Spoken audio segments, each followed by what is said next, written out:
کریم علیہ السلام بھی بڑے حوصلے والے، آپ کے حوصلے کی بھی بے شمار ہیں۔ وہ اب جا رہے تھے نا سرکار کے، بدو آ جاؤ، اس نے گلے میں صافہ ڈالی، بت چڑھا دیا، اور حضور کی آنکھیں سرخ ہو گئی، تکلیف ہوئی، صحابہ اس کو مارنے لگے، فرمایا نہیں ٹھہرو،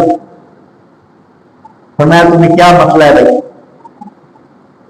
تسی نبی بنے پھر تو میں بھوکا مرنا، میں تو جو کھان واسطے مگر کا طریقہ ہے۔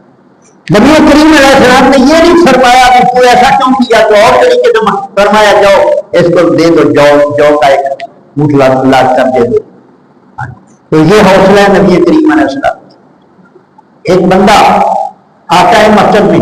کافر آتا ہے مسجد میں، تو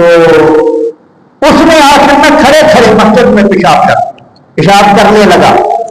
ہونے کے بعد بندہ آگے پیشاب کرے، کچھ کی کرو گے، کم دو گے، سوال کر صحابہ دوڑے، آپ نے بتا ٹھہرو ٹھہرو ٹھہرو،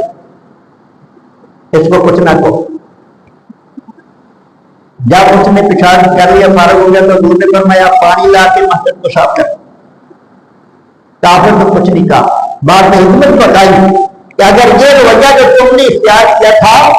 وہ رویہ دے کر جاتا تو لوگوں کو بتاتا کہ یہ تو بڑے سخت ہیں، یہ تو اب وہ یہ بتائے گا